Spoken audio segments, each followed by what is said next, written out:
எல்லாரும் உற்சாகமா அல்லேலூயா சொல்லுங்க. எங்க நிதிஷ் எங்க? அல்லேலூயா. இது என்ன மாசம்? ஜூலை மாதத்தினுடைய வாக்குத்தத்தத்தை இப்ப நாம பார்க்க போறோம். எரேமியா தீர்க்கதரிசியின் புஸ்தகம் 29ஆம் அதிகாரம். எல்லாம் கவனிங்க. எரேமியா 29ஆம் அதிகாரம் 11ஆம் வசனத்தை ஒருவர் தெளிவா படிங்க. எரேமியா 29:11 இந்த மாதத்தினுடைய வாக்குத்தத்தமாக எரேமியா 29:11 படிங்க. நீங்கள் எதிர்பார்த்திருக்கும் முடிவை உங்களுக்கு கொடுக்கும்படி நான் உங்கள் பேரை நினைத்திருக்கிற நினைவுகளை அறிவே என்று கர்த்தர் சொல்லுகிறார். அல்லேலூயா, அல்லேலூயா. பாருங்க, நீங்க எதிர்பார்த்திருக்கிற முடிவை நான் உங்களுக்கு கொடுக்கும்படி உங்க மேல நான் நினைத்திருக்கிற நினைவேன்னு செய்வேன், அறிவேன் என்று சொல்றார். அப்ப உங்க மேல நான் நினைச்சிருக்கிற நினைவை மறந்து போகல, அது அறியாமையும் இல்ல, அது எனக்கு புரியாமையும் இல்ல. நான் உங்கள் பேரில் நினைத்திருக்கிற நினைவை அறிவேன். என்ன நினைத்திருக்கிற நினைவு? நம்ம விரும்புறத. அல்லேலூயா. நாம எதிர்பார்த்திருக்கிற முடிவை நமக்கு கொடுக்கறதற்காக ஆண்டவர் நம்ம மேல வச்சிருக்கிற நினைவு இந்த 30 நாளா ஆண்டவர் பார்த்துக்கிட்டு தான் இருக்காரு. இந்த 30 நாள் ஜபமா, இந்த 30 நாளாக நாம் ஜெபித்து கொண்டிருக்கிற ஜபத்தையும் இன்னும் 10 நாள் நாம் ஜெபிக்க போற ஜபத்தையும் கர்த்தர் கவனிச்சுக்கிட்டு தான் இருக்காரு. அல்லேலூயா. சரி, நாம எதிர்பார்த்திருக்கிற முடிவை யார் தரப்போறா? தேவன் தான் தர முடியும். நாம எதிர்பார்த்திருக்கிற முடிவை தேவன் நமக்கு வாய்க்க பண்ண போறார். நாம எதிர்பார்த்திருக்கிற முடிவு ஒரு 7 முடிவுகளை எதிர்பார்த்து கொண்டிருக்கிறோம். அந்த 7 முடிவுகளை தேவன் நம் வாழ்க்கையில வாய்க்க பண்ண போறார். ஆமென். அல்லேலூயா, அல்லேலூயா. பாருங்க, உலகத்துல எத்தனையோ மனுஷனுக்கு நிறைய முடிவு எடுக்கிறான், எவ்வளவோ முடிவு எடுக்கிறாங்க. இப்படி நம்ம வாழணும், இப்படி நம்ம உயரணும், இந்த மாதிரி காரியங்கள்லாம் செய்து நம்ம பெரிய ஆள் ஆகணும் என்றெல்லாம் பல முடிவுகளை எடுக்கிறாங்க. அதே மாதிரி நம்முடைய படிப்புல இப்படியெல்லாம் அந்தந்த கோர்சஸை எடுத்து படிக்கணும், படிப்புல ஒரு முடிவு எடுக்கிறாங்க. சிலர் நீட் எக்ஸாம் எழுதி எப்படியாவது மருத்துவர் ஆகணும் அப்படின்னு கனவு காண்றாங்க, அதுக்கு ஒரு முடிவு எடுக்கிறாங்க. சிலர் படிக்கவே வேண்டாம், இது போதும், இதுக்கு மேல நம்ம பொழைப்ப பார்க்கலாம், இதுக்கு மேல நம்ம வேலைக்கு போகலாம், நல்லா சம்பாதிக்கலாம், எந்த வேலையை தெரிந்தெடுக்கலாம்னு அதுக்கு ஒரு முடிவு எடுக்கிறாங்க. இப்படி உலகத்துல ஏகப்பட்ட முடிவுகளை எடுத்தாலும் தேவ பிள்ளைகளாகிய நாம் எடுக்கிற முடிவுகளை நமக்கு வாய்க்க பண்ணுவதற்கு தேவன் நம்மேல வைத்திருக்கிற நினைவை அவர் எப்போதும் மறக்காம அறிந்திருக்கிறார். அல்லேலூயா, அல்லேலூயா. அப்போ என்ன முடிவு? என்ன முடிவை தேவன் அறிவோடு இருக்கிறார்? எந்த முடிவு நம்ம எடுத்திருக்கிற முடிவுகள்ல எந்தெந்த முடிவுகளை அவர் அறிந்திருக்கிறார், எப்படி அவர் நிறைவேற்ற போகிறார் என்று நாம படிக்க போறோம். முதலாவது நம்ம மேல நமக்குள்ள இருக்கிற முடிவு என்ன? முதலாவது தானியேலின் புஸ்தகம் 5ஆம் அதிகாரம் 26ஆம் வசனத்துல நாம படிக்கிறோம். தானியேல் 5:26 படிங்க, சீக்கிரம் படிக்கணும்.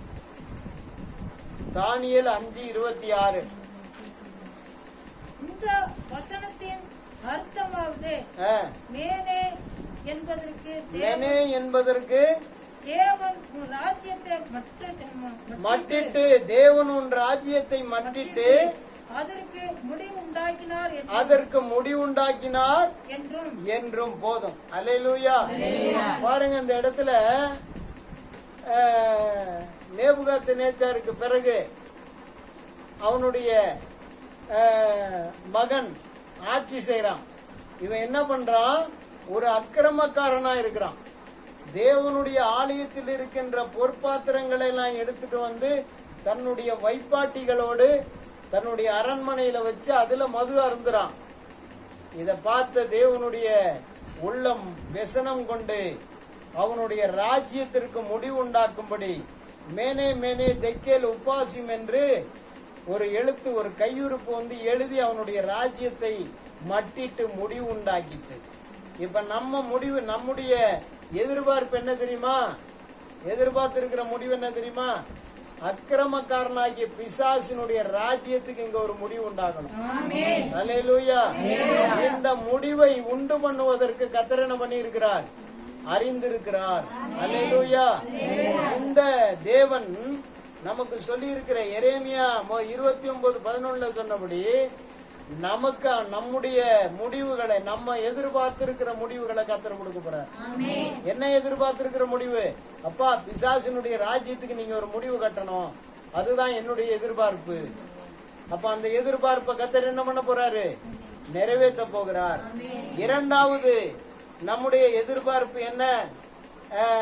எரேமியா ஏசாயா தீர்க்கதரிசியின் புஸ்தகம் 41:12 படிங்க. ஏசாயா 41:12. உன்னோடே போராடினவர்களை தேடியும் காணாதிருப்பாய். உன்னோடே யுத்தம் பண்ணின மனுஷர் ஒன்றுமில்லாமல் இல்பொருளாவார்கள். இப்ப என்ன? இரண்டாவது நான் எதிர்பார்த்தது என்னன்னா, என்னோட போராடினவர்கள் இனி இருக்கக்கூடாது, என்னோட போராடின பிசாசு இனி இருக்கக்கூடாது, என்னோட போராடின மனிதர்கள் இனி இருக்கக்கூடாது, என்னோட போராடினவர்களை நீ இல்பொருளாக்குறத நான் பார்க்கணும்.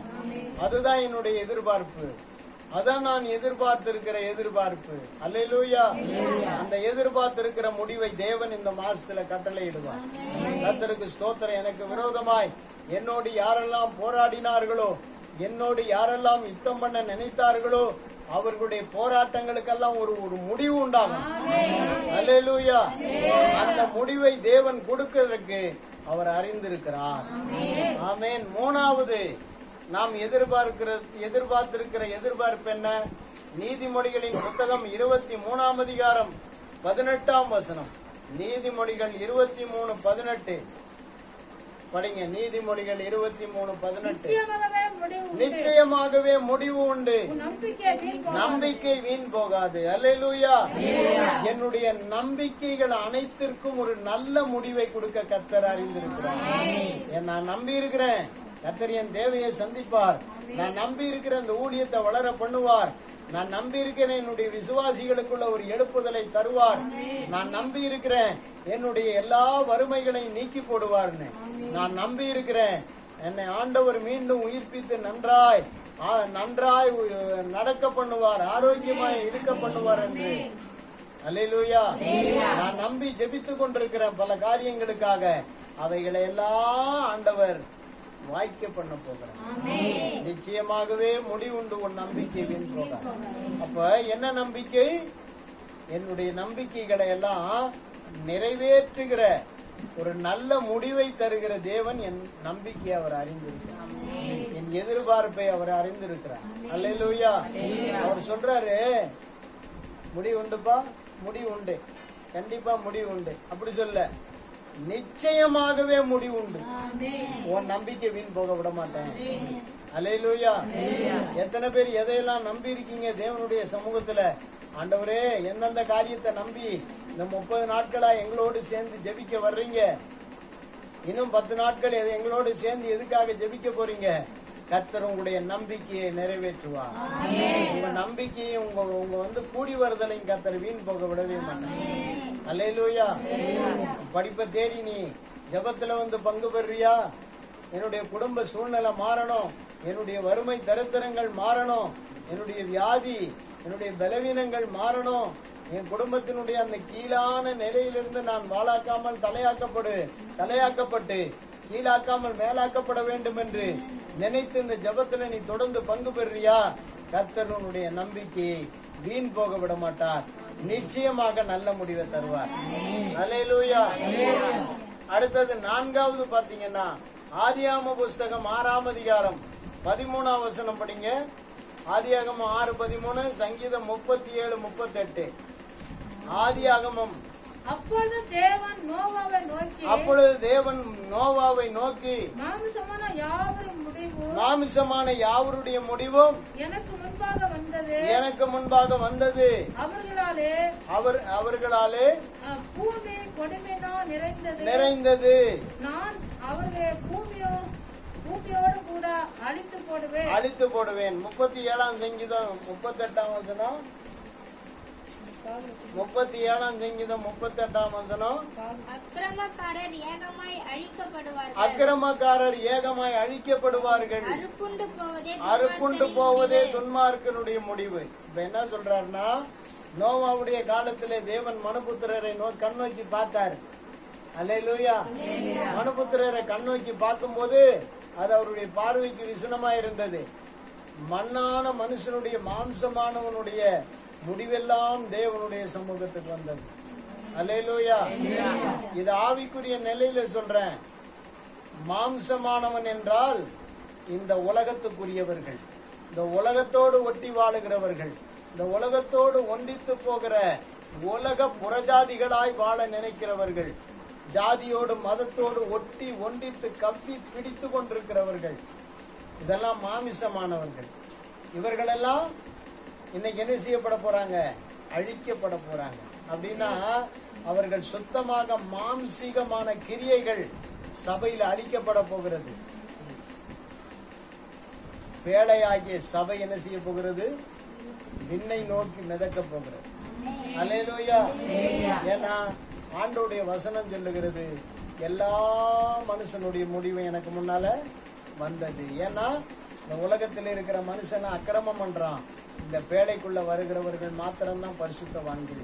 இந்த பேழைக்குள்ள வருகிறவர்கள் மாத்திரம்தான் அந்த வரப்போகிற பயங்கரமான அழிவுக்கு தப்பி உன்னதம் வரைக்கும் உயர்ந்து பர்வதங்களுக்கெல்லாம் மேல 15 முழ உயரத்திற்கு மிதந்து மீண்டும் ஒரு புதிய ராஜ்யத்தை அமைப்பதற்கு தகுதியானவர்கள்.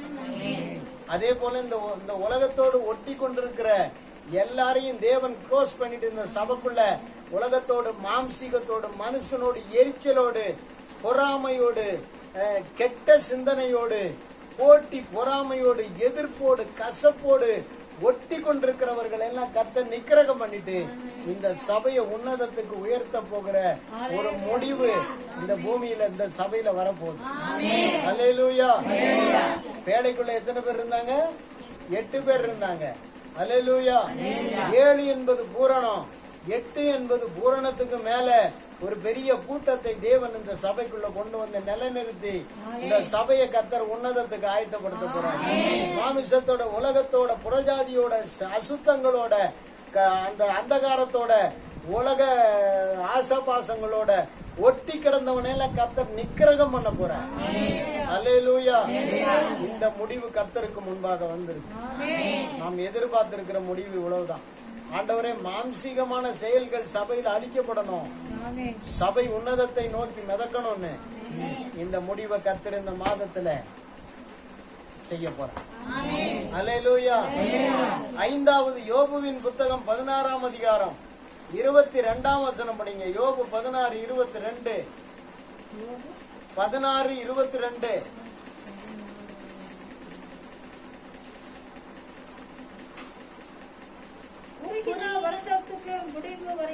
குறுகின வருஷத்துக்கு முடிவு வருகிறது. நான் திரும்பி வராத வழியே போவேன். அல்லேலூயா. இப்ப பாருங்க, குறுகின வருஷங்கள் அப்படின்னா நம்மளை போட்டு குறுக்கி குறுக்கி நம்மளை சிறுமைப்படுத்தின வருஷங்களுக்கு தேவன் என்ன பண்றாரு? ஒரு முடிவை உண்டாக்குறார். அல்லேலூயா. எத்தனை வருஷங்களா நாம குறுகி போனோம். இந்த உலகத்துல இந்த சபை எத்தனை ஆண்டுகளாக குறுகி குறுகி போச்சு, கூனி குறுகி போச்சு. இந்த குறுகி போன ஆண்டுகளுக்கு தேவன் என்ன பண்றாரு? ஒரு முடிவை உண்டாக்குறார். அல்லேலூயா. அந்த முடிவை தான் நம்ம எதிர்பார்க்கிறோம். எத்தனை நாளைக்கு ஆண்டவரே இந்த கொஞ்ச ஆத்துமாக்கள், எத்தனை நாளைக்கு ஆண்டவரே ஒரு சின்ன ஊழியம், எத்தனை நாளைக்கு ஆண்டவரே இந்த ஊழியத்தினுடைய விரிவாக்கம் கெட்டு போகுது, விரிவாக்கம் இல்லாம இருக்கு, இந்த ஊழியம் வளரல, கிளை விட்டு பரவல அப்படிங்கிற அந்த குறுகின ஆண்டுகளுக்கு முடிவை உண்டாக்க போறார். ஆமென். அல்லேலூயா. 6வது காரியம் எரேமியா 51:13 படிங்க. எரேமியா 51:13.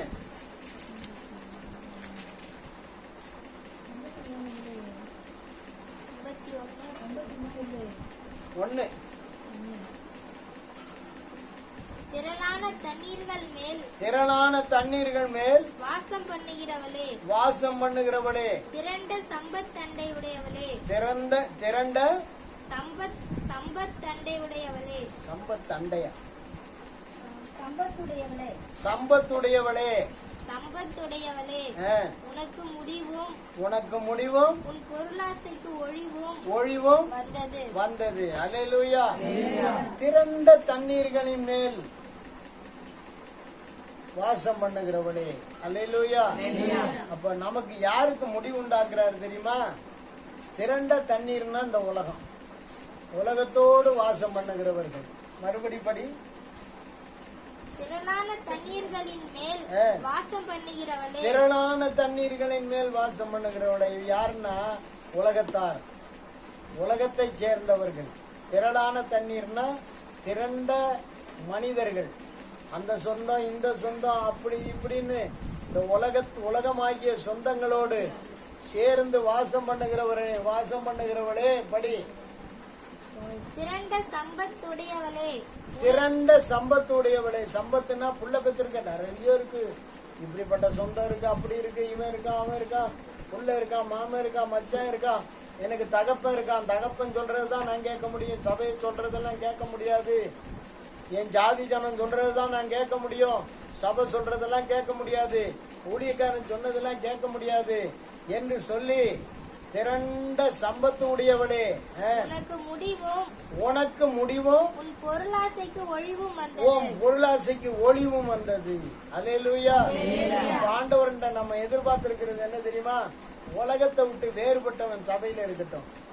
உலகத்தின் மேல வாழ்ந்து கொண்டு உலக சம்பத்து எனக்கு இருக்கு, அது இருக்கு, இது இருக்குன்னு சுத்தி திரிகிறவன், ஓடுறவன், அவனுக்கெல்லாம் ஒரு முடிவு உண்டாக்குங்க ஆண்டவரே. அப்படிப்பட்ட நிலையை இந்த சபையில ஒரு முடிவு கட்டுங்க என்றுதான் நம்ம காத்து கொண்டிருக்கிறோம். கர்த்தரின் நாட்கள் அதை செய்ய போறார்.